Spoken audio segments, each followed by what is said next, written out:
Hey, welcome back to Five Lakes Garage, and today we're going to do something a little bit different. We haven't done this yet before. Let me show you what I'm talking about. And also, I got to clean up. That's disgusting. Anyway, charging batteries. Got how to charge that one, how to charge these, but this is not what we're going to work on today.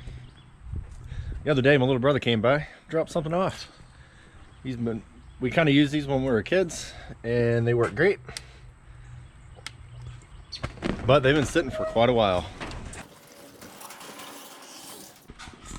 That's right, this is a pair of jet skis. This one right here, actually this is the bomb right here. I love this one. Even though it's dirty. This one was actually registered last year, which is good. Because this guy is fuel injected. Anyway, what are we gonna do with this thing? First, and pull the batteries off of both of them because I'm pretty sure they're dead. But we'll find out. We're gonna try to pressure wash everything. We're gonna clean it up. We're gonna polish it. She is in rough shape. She's been sitting underneath the tarp for a really long time. And then we're gonna try to get them going. Yeah, that one's gonna be fun. Now, big problem with working with jet skis. I'm a big guy. There's some very small jet skis. They're still 3-seaters, but it's really small where that engine compartment is. So anyway, let's go get it done. All right, got them out here in the sunlight. Just went ahead and bent those up and actually flipped them around so that the strength will actually come from the curved ends. Anyway, she dirty. Oh my gosh, look at that. That is so nasty. All the way up in here. This is where the front cover is sitting. Still got standing water. And the other one's even worse. That's all right. All this stuff here is gonna get cleaned up. Now I'm going to try to do some stuff on the seat. I don't know if I can get that out, but we're going to try to get the stains out of that one and that one. This one's actually fairly new. That should be okay to actually get it out, but I got to get the pressure washer out for these guys. This is nasty. I might even throw some wax on it because you got to make them look good. Anyway, pressure washer time as soon as I find my tripod.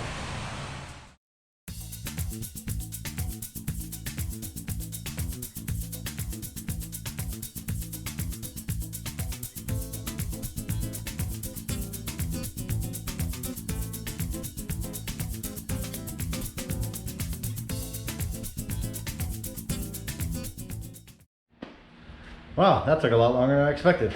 But they are relatively clean. I'm only using the pressure washer, no soap, no bleach, no hot water, no nothing, just strictly just water out of the tap. But at like what, 27 or 3,200 PSI, something like that, whatever my pressure washer set at. But I am completely drenched. I'm gonna leave everything out in the sun because you do want to have it dry before you actually put it away. If you put it away wet, obviously you're gonna get mold. Then we're right back to where we were before. But see probably tomorrow, my time, not your time. Your time is like 2 seconds. All right, sometimes you kind of screw up, and sometimes you got to be creative in order to fix your screw up. So way down in there where you don't have any room, I dropped that guy. So I have a bore scope here and I have a little claw. I was able to find it using the scope, the camera, and the claw in order to get it. That was a pain in the butt, especially when you figure out you didn't hit play or you didn't hit record on the camera. So sorry about that, but hey, you gotta do what you gotta do. Just tape it to the tip. Use the camera. That was a pain in the butt. All right, let me finish it up, see if I can hopefully get it started. Hey, welcome to a brand new day. We are back here into the shop and we're still working on our GTX 2001 Seadoo. Now, haven't been able to get this thing to start. I've been doing a lot of research, that's why it's taking me so long. Wow, these DIs are very complicated. You need air pressure, you need fuel pressure, you need everything to actually meet up. Now, I do not have any of the gauges to actually test any of this stuff. But I figured, hey, while we're here, let's go ahead and replace all the filters and stuff like that to make sure there's not a clog anywhere in there. This is kind of what I found. So I went ahead and ordered a box of filters for this guy here. Now, inside the filter box, you have a regular filter, which is blow right through it. We're in good shape. We're going to be able to replace that. You also have a new sock one that goes inside, or goes on the bottom of the pump. And then you also have another one that goes in the bottom of the casing. And you have all these little clips. Now these are special clips, and I'll show you the tool that you need to actually use these type of clips. They're more of a crimper rather than a screw type or whatever. Mostly good for inside of tanks where it's going to be submerged in fuel. Now, this is kind of what I found. I'm not sure if this is the actual problem, but biggest issue that I have right now is ethanol fuels. My father had these for years and years and years, bought them brand new. He tried to do as best he can actually when they were winterized and stuff like that, but they do sit there a long time with ethanol fuels in there because that's all that was available at the time in the location that they were in. So this is kind of what I found out. So this is the actual canister that sits inside the tank. You got a fuel pump that was inside. Yeah, sorry, I've already disassembled it, but I can show you how I disassembled it here in a minute. I just spilled fuel everywhere, that sucks. Anyway, so this is the top of the casing, and I'm just gonna go ahead and, wow, that was a lot of fuel. So I got fans on, probably the noise, but they are going to evaporate that hopefully really darn quick. So anyway, on the bottom of this casing right here was this little cap. Now I did have to drill out the pot rivets that actually held this in place. Now on the bottom of it, it was nasty. I'm not sure, it's just a lot of ethanol corrosion.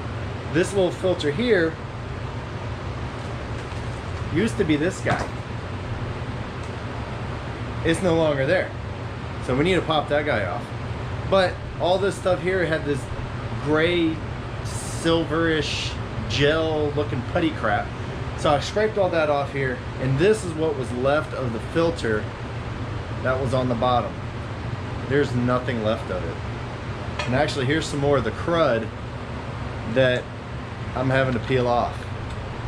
Looking at all the other videos of everybody else doing this, that shouldn't have been there. Yep, there you go. I'm just gonna drop it all over the floor. Anyway, I'm gonna clean this stuff up. I'm gonna put in new filters. I might convince my little brother to go ahead and get a new pump because this thing has seen better days. This is what happens when you have ethanol in your fuel. And a lot of marinas, they do have ethanol-free fuels. I highly recommend doing those, only because the ethanol will corrode your stuff because these things do not get run all the time. Look at that.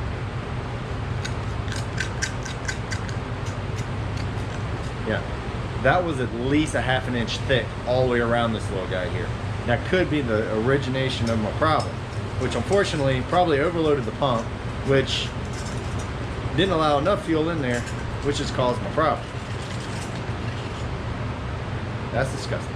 Anyway, I might hit this with a really, like maybe a copper wire brush or something just to be able to get it nice and clean. Soak it in some carb cleaner or something. But we're gonna get this cleaned up, put our new filters in, stick it in, see if it will actually run. Then, if it does run, then I'll be like, okay, look at buying a new pump. Now, if you get this thing OEM, I've seen them anywhere from $700 to $900. Aftermarket stuff, whole lot cheaper, but a lot of people say they suck. They last about a year, maybe two, and then they just crap out. Probably almost ethanol fuel, but it's all right. We'll deal with it. That's what we got to do. Anyway, I'm gonna clean this up, put some filters on, and then we'll get back and show you some of the stuff that I've already done and try to explain it a little bit better than just saying it. See you in a few minutes.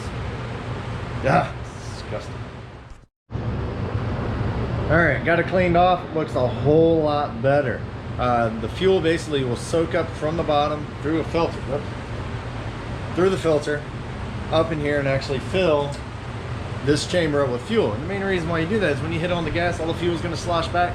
It at least stays inside the tub. Now it's going to seep in through this little orifice here and then slowly go through here. But that's where the filter comes in, because you don't want it to be completely disgusting when you come in. Now on the bottom of your pump, now I kind of sprayed it off, and so we're gonna get a new pump. This thing is disgusting. Anyway, it comes with this little rubber thing that sits on the bottom, so something like that. But the old, what's left of it, is actually just peel it right off. I need two hands, I guess. All right, so you be careful with it. Do not rip the rubber. even though we're going to be getting a new one anyway.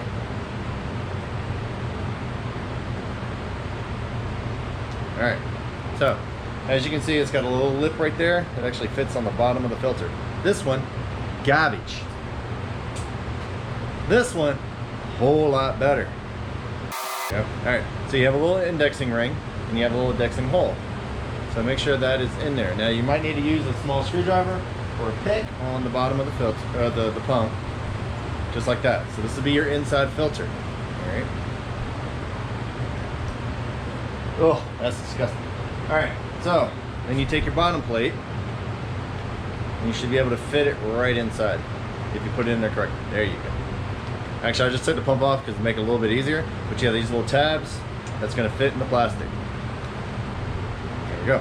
All right, so you push it all the way around. It actually sits inside this little plate, and then you should be able to hook your pump directly to that.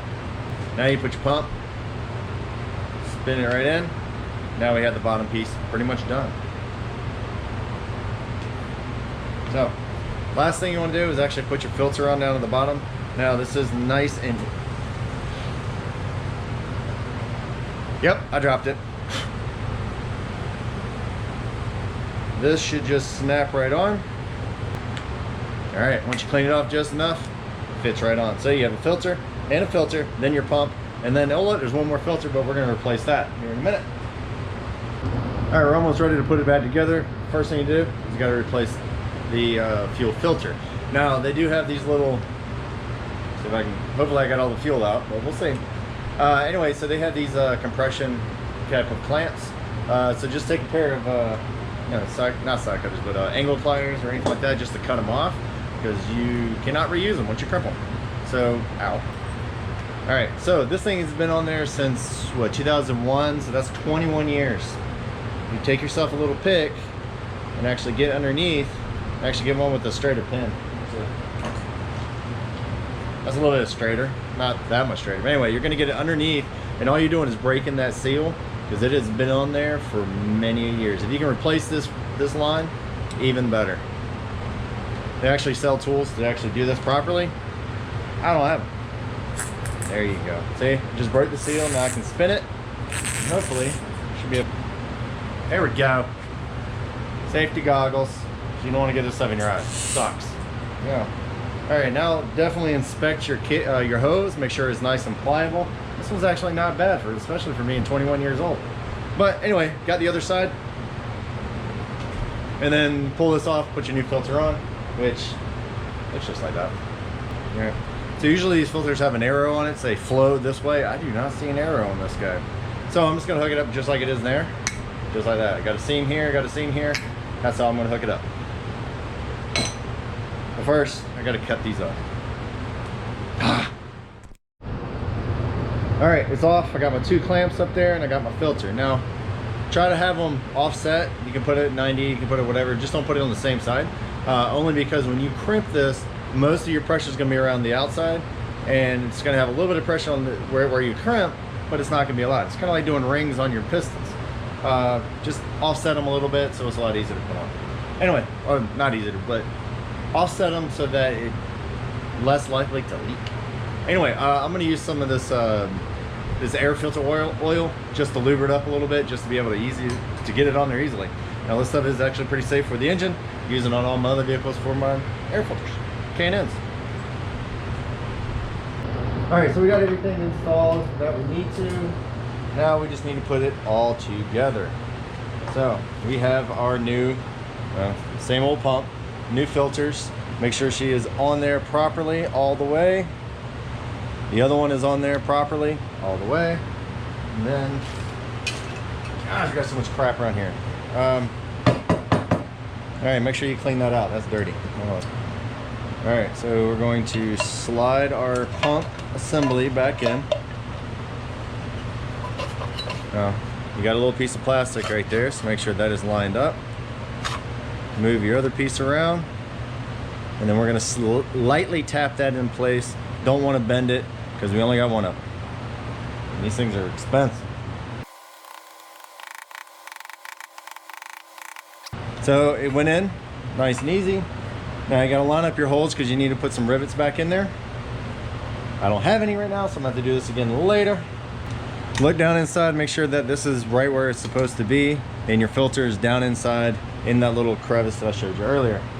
Now, we need to hook up other things. Don't forget your spring. There you go. Now we can actually put the topper on, hopefully. All right, main reason why you have that spring is because this kind of goes up and down, up and down, up and down. So, make sure you have your nozzle inside your little grommet. These little plastic things, now be careful, this thing is 21 years old. It's old. All right, so we're gonna take our electrical and plug it right back in. Try not to break the tabs. All right. Now, this little guy here is for our sending unit. Good news, bad news. Good news is, came off. Bad news, this little tab broke. All right, so this is what I gotta tell my brother. He needs a new sending unit. I'm gonna say a whole new pump. Even though a brand new one, OEM, is expensive. But anyway, I'm gonna put this guy back into the jet ski, crank it up, make sure it actually works. This right here, it's probably gonna fall off. Anyway, so if you need any fasteners in here, like I said, I need to get some more rivets or nuts, bolts, whatever you're gonna use. More than likely rivets. And you gotta make sure that they're stainless steel because you don't want it to rust inside your tank, because then you cause even more problems. We're gonna stick it in like it is. All right, there's the old gasket. There's the new one. Like I said, it is clocked a certain way, so keep spinning it around till you get right where it needs to be. Quick tip, that little tab in line with your sending unit. So you don't have to go what I just went through. Anyway, let's slide this guy in. Hopefully you can see a little bit. That's a tight spot. These things are not made for maintenance.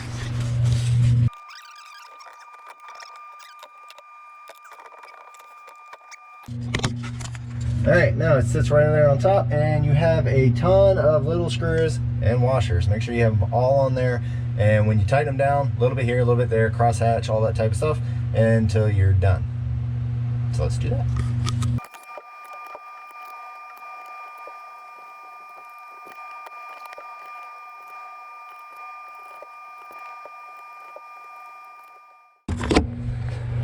All right, well that sucked.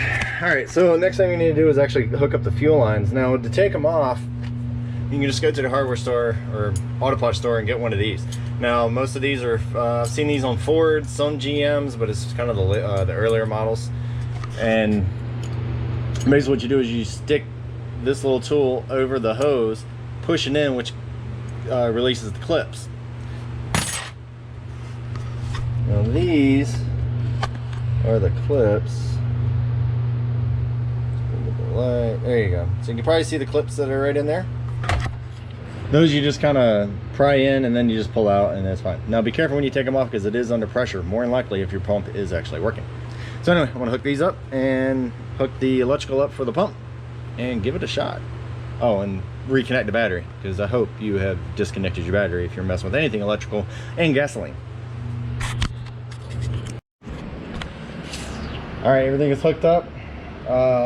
Once you actually turn the key on, check for fuel leaks. It should have about, I think it's 27 psi at just resting, not running. When it runs, it gets up to like 100 and some change or whatever. And if you get leaks at 27 psi, you're definitely going to get leaks at 100 and some change. Anyway, let's go. Please work.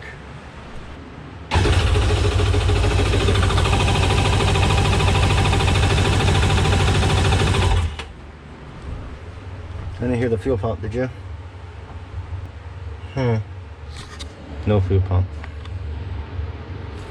All right, let's check our connections. All right, I don't recommend anything that I just did, that I'm getting ready to show you, to do in your own shop. This is hokey, but it's all right. So, as you can see, I had to hotwire all that in there. Mostly because when I put the pump back in, it didn't run. All right, so I'm wiggling around the connector, right?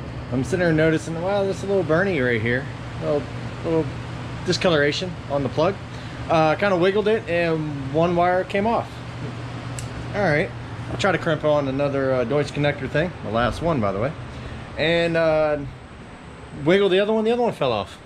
So the electrical was definitely an issue. The pump was running before we did all the other stuff, but I guess just handling it just fell apart. So it's got no level, but it should be enough to see if she runs. Because if it runs, then we know what the problem is, we know what kind of parts to get. I hear a fuel pump. Here we go.